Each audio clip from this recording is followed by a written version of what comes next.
الحمد لله وكفى والصلاة والسلام على عباده الذين اصطفى أما بعد فأعوذ بالله من الشيطان الرجيم بسم الله الرحمن الرحيم ولله على الناس حج البيت من استطاع إليه سبيلا صدق الله العلي العظيم وصدق رسوله نبي الكريم.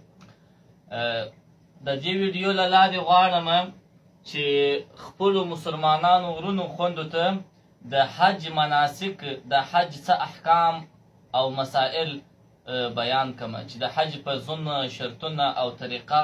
څنګه دي، ځکه چې زما څخه هغه مسلمانانو ورونو چې شش کال یې نومونه راختلي دي او د حج لپاره ځي، الله تعالی جل وعلا شانه دې دوی ته مبارک لري او الله تعالی جل وعلا شانه دې دوی په خیر تر حرمینو پورې ورسي او بیرته چې الله تعالی تر خپل اهل او عیال پورې راولي، او هغه کسان چې نومان یې راختلي او راوتلي نه دي الله تعالی جل وعلا شانه د راتلونکي کال لپاره د دوی هم نصیبه وکړي.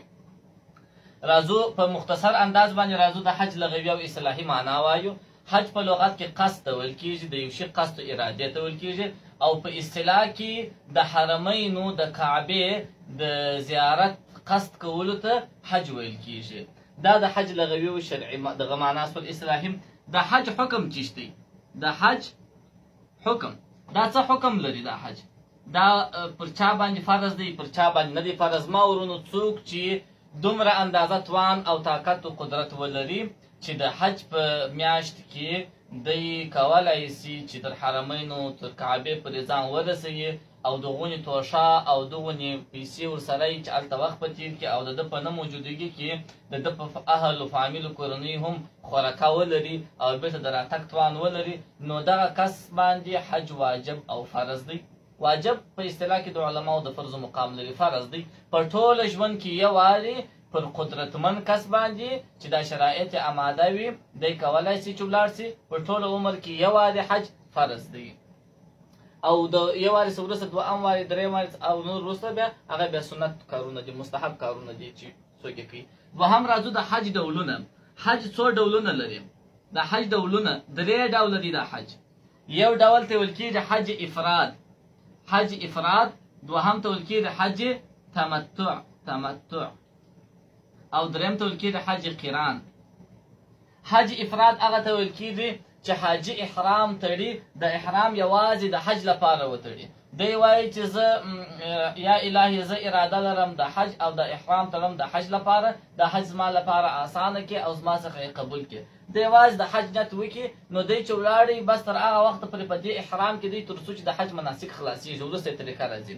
او حج تمتع بیا دې ته ویل کېږي چې دی د حج سره سره د عمرې نیت هم وکړي، د عمرې نیت وکړي سره د حج،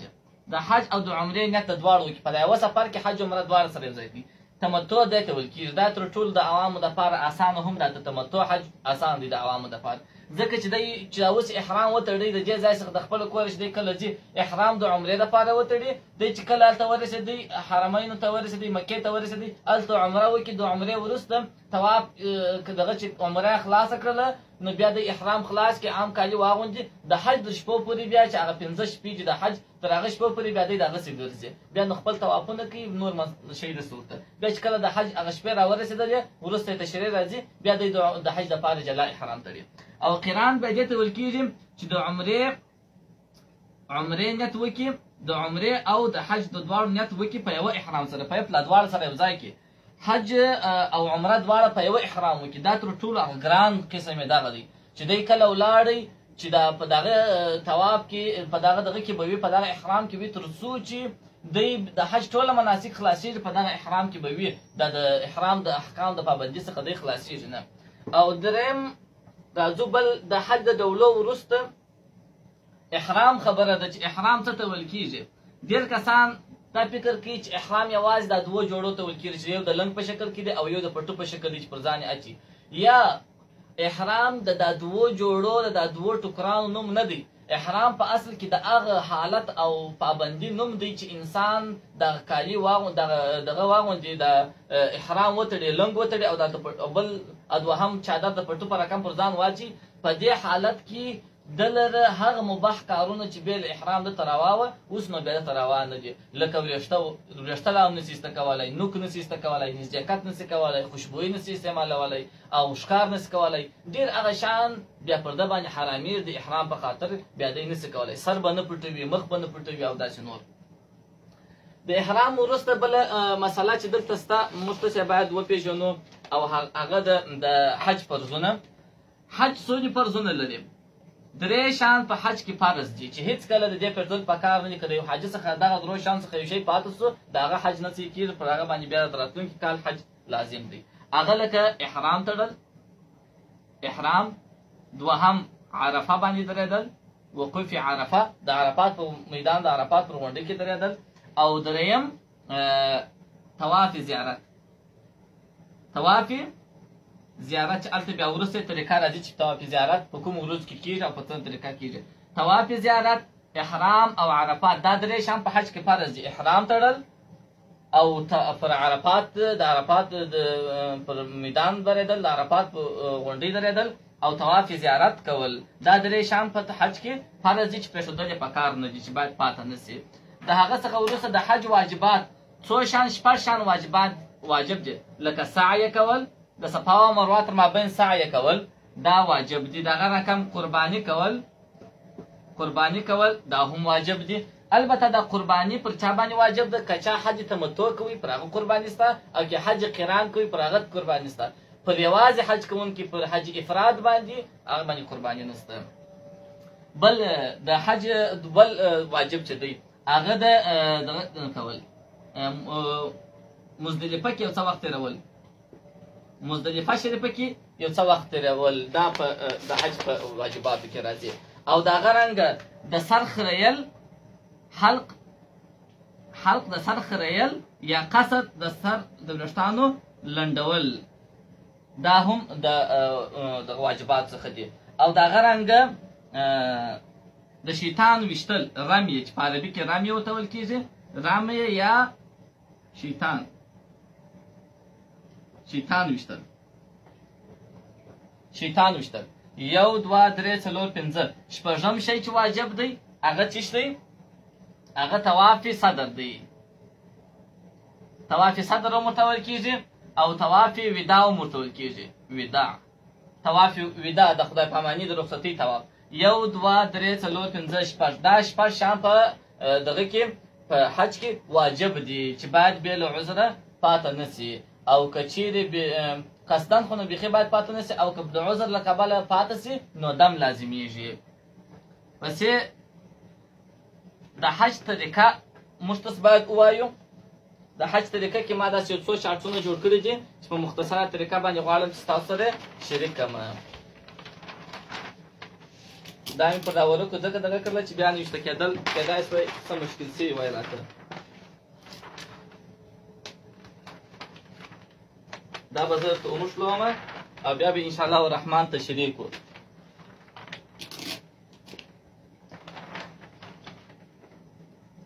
په اصل کې د دا څو اصطلاحات چې موږ تاسو ول د هغې اصطلاحات څخه علاوه حج په اصل کې 15 شپې سره غواړي 15 شپې دي په دا 15 شپو کې څه عملونه دي چې اصلي د حج شپې هغه دي راځو وایو د حج اوله 8 ذوالحجه د ذوالحجې د میاشتې 8 د حج اوله د مناسکو د شروع ورځ ده په دې ورځ کوم د دې ورځې کارونه په دې ورځ باید موږ حاجان صاحبان څه وکړي د سهار لمونځ په مکه کې کېږي د سهار لمونځ چې په حرم شریف کې وکړي په مکه شریف کې وکړي وروسته مینا ته د خلکو سره ځي بس د مینا پر لورې روانېږي په مینا کې 15 لمونځونه کوي د ماپښین مازدیګر ماښام ماخوستن او د نهمې یعنې د عرفات د ورځې د سهار دا 15 لمونځونه په مینا کې کوي البته په خیمو کې په جماعت سره په خپلو خیمو کې په مینا کې خیمې ولاړې دي د په مینا ته چې دی ورسېدی سهار لمونځ په مکه کې وکړي کله چې دی مینا ته ولاړی په مینا کې د ماپښین لمونځ کوي د مازدیګر لمونځ کوي د ماښام لمونځ کوي د ماخوستن لمونځ کوي او د راتلونکي سهار لمونځ دا 15 لمونځونه په خپلو خیمو کې په جماعت سره کوي بس دغه 15 لمونځو څخه علاوه په مینا کې بل کار نشته خپل اذکار دې وایي خپل دعاګانې دې کوي خپلې تلبیې دې وایي خپل ذکرونه دې کوي بس دغه په دغه اوله ورځ ده چې د حج هغه اوله ورځ ده په دغه ورځ باندې دغه کارونه کوي د 15 لمونځونه کوي ځي په مینا کې چې راځو دوهمه ورځ باندې چې بیا څه کېږي په هغه دوهم چاټ ورته تیار کړی دی په دوهم چاټ باندې به انشاءالله الرحمن دا ووایو هغه کسان چې انشاءالله الرحمن د حج اراده کړې ده په دغه طریقه به دوی ته دا شی ډېر اسانه سي دا طریقه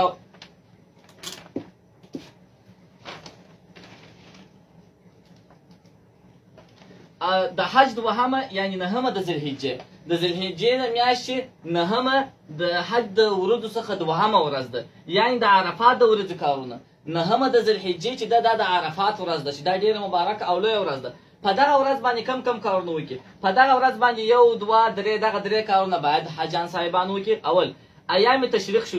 شروع سولې دغه د هم د ذوالحجې چې ده دا د تشریق ورځې هم دي چې د ټولو مسلمانانو لپاره پکار ده چې د سعاد لمانځه وروسته بس الله اکبر الله اکبر لا اله الا الله والله اکبر الله اکبر ولله الحمد دا تکبیر ووایي نارینه به په لوړ اواز وایي ښځینه به په ټیټ اواز وایي که حاجان وي که غیر حاجان وي که په جماعت لمونځ کوي او که بې له جماعت لمونځ کوي ځکه دا تشریق ورځې دي تر هر فرض لمانځه وروسته به دوی دغه تکبیرونه وایي دا یوه خبره چې د عرفات ورځې خصوصیت دی چې د فرض لمانځه څخه د ساعت شروع کېږي بیا د اختر تر څلورمې تر مازدیګره پورې دغه تشریق ورځې چې تر هر فرض لمانځه وروسته دغه تکبیرونه ویل کېږي دوهم کار د عرفات په ورځ د حج دوهمه نهمه د ذوالحجې چې د عرفات ورځ ده دوهم کار چې د لمر ختو وروسته د مینا څخه و عرفات ته تګ کېږي دا چې د سهار لمونځ په مینا کې وکړي د سعاد لمانځه وروسته د لمر راختو وروسته هلته به انتظار وکړي کله چې لمر راوختی د لمر راختو وروسته به د مینا څخه راوات سي د عرفات په طرف ته به عرفات په طرف باندې به روان سي دریم په عرفات کې یو مسجد دی په نامه د مسجد نمره د دې مسجد په امام پسې د ماپښین او مازدیګر لمونځونه کول یوازې کېږي که په دغه مسجد کې په دغه امام پسې لمونځ کوئ نو اول د ماپښین لمونځ کېږي بیا د مازدیګر لمونځ کېږي دا دوه لمونځونه دواړه د ماپښین په وخت کې کېږي د مازدیګر لمونځ هم رامخکې کوي د ماپښین په وخت کې کوي که په هغه امام پسې کوي البته که چیرې یو څوک ونه تواني د بیرو بارو رشو په خپلو خیمو کې کوي هغه به نو بیا په خپلو خیمو کې دا لمونځونه وکړي ماپښین لمونځ به د ماپښین په وخت کې وکړي د مازدیګر لمونځ به د مازدیګر په وخت کې بیا سره یو ځای کوي نه دا خو چې کله دی د ماپښین او د مازدیګر لمونځ یې وکړي په مینا شریفه کې یا په امام پسې وکړي خو هغه د دواړه سره یو ځای کوي او که د بیروبار له کبله نه سوای کولی په خپلو خیمو کې کوي بیا نو هغه لمونځ په خپل وخت کې کوي که اوس نو چې لمونځونه وسوله تر لمر لوېدو پورې دی په عرفات کې پاتې کېږي تر لمر لوېدو پورې به دی په عرفات کې اوسېږي دی به څه چم کوي تر لمر لوېدو پورې به دعاګانې کوي علماو لیکلي دي چې دی تر لمر لوېدو پورې په عرفات کې پاتې کېږي تکبیرونه دې وایي ذکرونه دې کوي خصوصا دا یو ذکر دی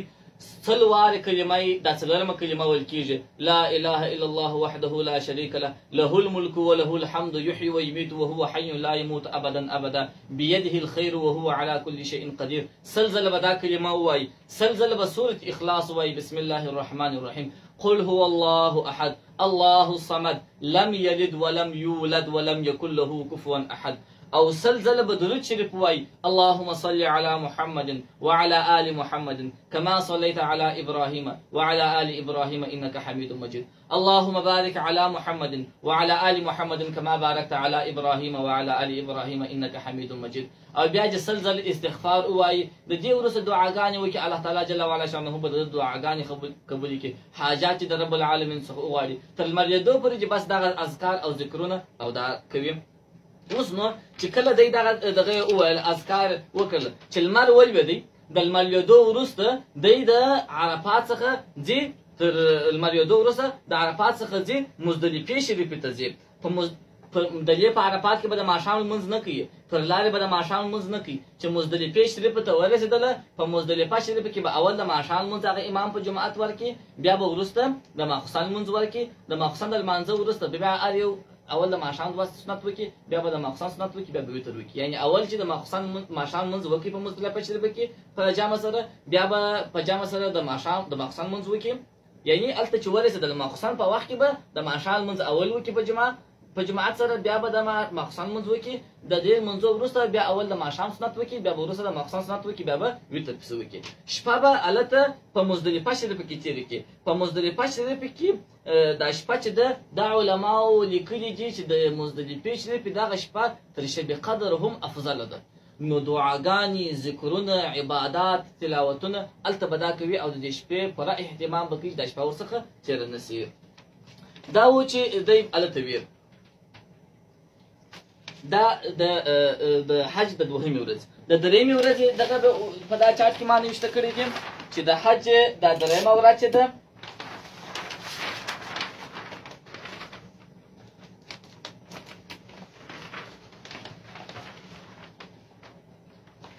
درېیمه ورځ د حج سوله د خیره سره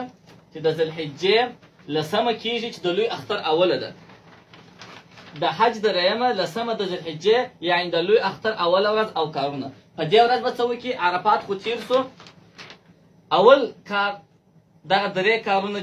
یو دوه درې دا درې کارونه به وکړي اول کار د سهار لمونځ او څه انتظار په مزدلفه کې کېږي د سهار شپه خو په مزدلفه کې کړې ده سهار لمونځ به په مزدلفه شریفه کې وکړي او یو څه انتظار به وکړي چې لمر راوخیږي دوهم هر حاجي صاحب به د مزدلفې څخه اویا شګې چې د غټ نخود په اندازه وي اخلي د مزدلفې شریف څخه به اویا دانې داسې شګې راواخلي چې د غټ نخود په اندازه باندې وي نه ډېرې غټې وي او نه کوچنۍ وي دا اویا دانې شګې چې راواخلي ښځې پاکې پرېولي او دغه نه بیا هلته شیطانان په ویشتل کېږي درېیم کار په مزدلفه کې د لمر ختو وخت د مینا طرف ته روانېدل پکار دي اوس نو په مزدلفه کې د انتظار کوي چې کله د لمر چې د لمر دغه سو د لمر د خطو وخت را نږدې سو د لمر خطو وخت سو بل نو دی روانېږي د مینا و طرف ته بیرته ځي د مینا و طرف ته ځي او بیا په مینا کې چې دي څلور کارونه کول پکار دي اول شیطانان وشتل هغه لوی شیطان یوازې وشتل کېږي اووه ډبرې به وشتل سي په دغه باټه ګوته او په دا شهادت په ګوته به ونیسي ورو به غورځوي ضروري نه چې خامخا پر دغه شیطان پر دغه څلې باندې مشلي چې هلته لاندې دغه تر ولېږي هم کفایت کوي دوهم قرباني کول کېږي په دغه ورځ باندې قرباني به وکړي درېیم حلق یا قصر یا به سر وخوري یا به ویښتان کوچني کړي څلورم طواف زیارت کېږي او دا د لوی اختر د اولې ورځې احکام دي درې شانس وله څو شانس وله یو دوه درې دا درې شان خو یو خو د سهار لمونځ انتظار په مزدلفه کې وکړي د لمانځه وروسته انتظار کوي چې لمر راخیږي د لمر د راختو مینا شریف ته راځي یو څه اویا دانې شګې ځان سره رااخلي او بل چې مینا شریف ته راورسېدی اول شیطان وشتل کېږي دوهم قرباني کېږي ګوره قرباني نه دی دا یو قرباني دا ده چې افراد هغه یوازې د حج دپاره چې یوازې د حج احرام تړلی افراد حج کوي حج افراد کوي پر هغه باندې قرباني واجب نه ده پر هغه باندې قرباني سنت مستحب ده او که چا حج تمتع کوي د عمره او حج د دواړو لپاره احرام تړلی و حج تمتع حج قران کوي پر هغه باندې بیا قرباني واجب ده دا قرباني ځکه ورکول کېږي چې الله جل وعلا شانه شکر ادا کړي چې په یوه سفر کې د تدوع عبادات ورنصیب کړله او یو بیا اضحیه د اختري ده هغه به دی جلا کوي که هلته کوله هم یې وکړي او که چیرې خپل کورنۍ ته ټلیفون راکوي چې زما دغه وکړي زما اضحیه وکړي هغه به کوي هغه اخترۍ جلا دی او دا قرباني جلا ده دا تاسو ته فکر وي او بله خبره ده چې قرباني وکړله بیا به نو حلق سر به وخوري یا به ویښتان کوچني کړي او څلورم کار طواف زیارت به وکړي طواف زیارت کې په دغه ورځ نه سوی کولی شي چې سبا ته یې وځنډوي بل سبا ته یې وځنډوي درې ورځې وخت لري د اختر اوله هم ونه کوي پروا نه د اختر په دوهمه کې په دوهمه نه وکړل د اختر په درېیمه باندې هم تر لمریدو پورې وخت لري چې وکړي او پاتې سو په دغه کې دا بل د اختر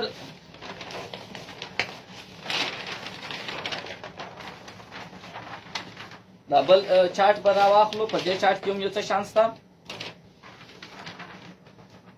چې د اختر دغه پنځه ورځې ډېرې مهمې دي اصلي دغه ورځې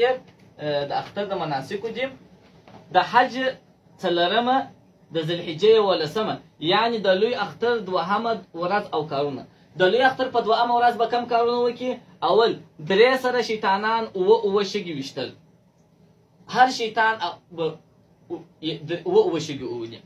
شیطانان ویشتل کېږي اول کوچنی بیا میانه او بیا غټ شیطان اول به کوچنی شیطان وولي د شیطان د ویشتلو وروسته به د دې مجموعې څخه د رش بیروبار څخه رالیده سي مخ پر قبله به ودرېږي دعاګانې به وکړي بیا به ورسې میانه شیطان به وولي اوه شګې د هغه به بیا به راتېر سي د مجموعې څخه د رش بیروبار څخه به راوځي مخ پر قبله به ودرېږي دعاګانې به وکړي دا دعاګانې د قبلېدو ځای دی بیا به ورپسې هغه شیطان اوه شګې وولي د هغه وروسته به دعا نه کوي بلا به ولاړ سي او د شیطان د ویشتلو په وخت کې به دغسې وایي بسم الله الله اکبر رغما للشیطان رضا للرحمن بسم الله شروع کوم په نامه د الله چې هغه ډېر لوی دی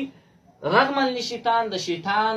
د ذلیل کېدو په خاطر باندې او د رحمان رب د رضا کېدو په خاطر باندې دا کار کوم دغه دعا به وایي د شیطان د ویشتلو په وخت کې به بسم الله الله اکبر رغما للشیطان رضا للرحمن د کوچني شیطان ویشتلو وروسته به هغه طریقه وه چې وبدلي. دا د لوی اختر بس د لوی اختر په دا 2مه ورځ باندې